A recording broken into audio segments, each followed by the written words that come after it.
it can have that very opposite effect. And Mike Dooley, I don't know if anybody's familiar with him. He does messages from Tut. Okay, if you aren't familiar with him, get his email. He'll send you an email every day, and it's amazing messages from the universe.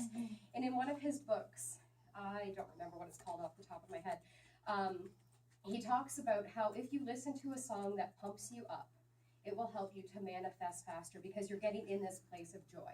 And I think everyone here probably has a song they can think of off the top of their head that makes them want to dance, makes them want to just, get on down to it.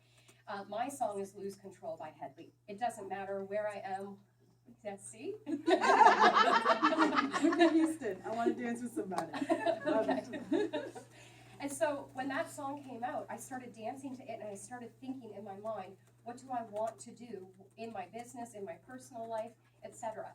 And one thought that I had at one point in time while I was doing this, and I do this on a daily basis, listen to the song and think about what I want to have happen in my life. I thought, God, I would love to see them perform live with this song, because I've been to 3 of their concerts before this. So I wanted to see them perform this song live.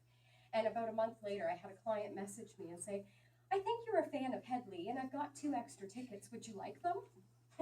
Of course I would like them. Thank you, Manifesting, and thank you, Hedley, for giving me this great song to pump up to and to manifest these tickets to your show. Another thing is I was thinking, how great would it be to talk about manifesting in front of a group of people? And here I am tonight. Because at first I went, well, where would I even find that group of people? And absolutely everything is answered by the universe whenever we want it to. So now I need to think bigger and bigger and bigger. One of the struggles that we did have with manifesting between my husband and I, we wanted to have a child together. And he had had a vasectomy when he was with his ex-wife. And so we had to get that reversed. So that's coming up with money, and it's about $5,000 to get that paid. So it was 4 years before we were able to manifest that money to come forward. Then after that, there was a 75% chance that we weren't going to be able to have a baby. And so we struggled and struggled and struggled to have a baby. And after 9 months of trying to, I say struggle and struggle and struggle. 9 months is really not that long of a time to struggle to have a baby. But at the time, it seemed to take forever. And we would, I can't say he would cry. He would probably roll his eyes.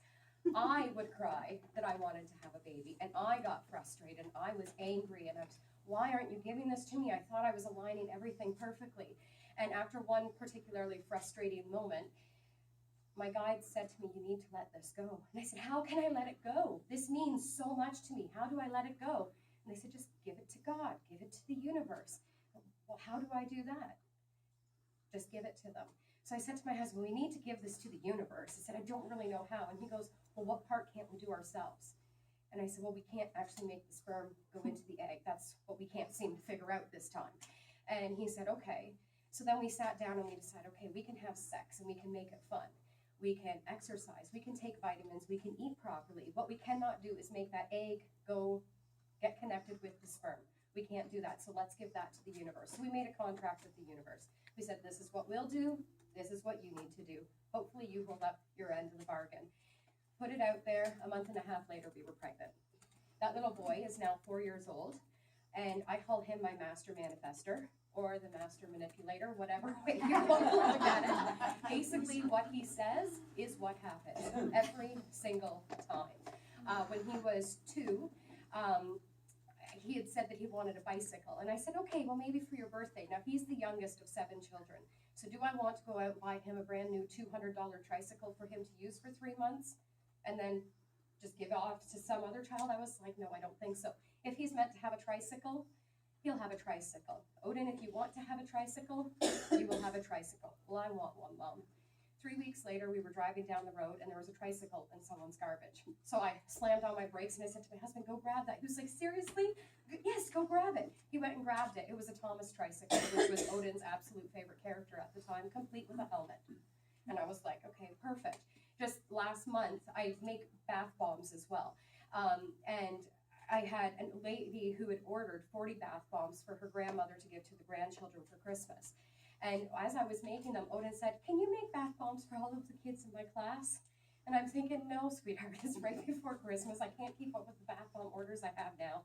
I've got clients, I've got. I don't have enough time. He said, if it's meant to happen, it'll happen. Okay. Yes, if it's meant to happen, it will happen. Guess who didn't want bath bombs after I made them? The woman who ordered the 40 bath bombs. And so I just happened to have enough to give to all of the kids in his class for Christmas, because what Odin says, Odin wants. And when he was 3, he was talking about all of because the kids nowadays, does anyone have young children or grandchildren? Okay, so do they watch YouTube like it's TV? Yes. Okay, you know those toy video, yeah. So he's like obsessed with them, which gives him this way to constantly want these new toys all the time. It's ridiculous. And I said to him at one point, you know, you can't always get what you want. There's a song about that. You can't always get what you want. And he said, yeah, I can. I just need to think it and then it will happen. And I went, okay, you're right. I don't know how to stop you from thinking that. I don't want you to be greedy, but how can I tell you that you can't? Because that's the absolute truth, is whatever we think, we can have. Thank you.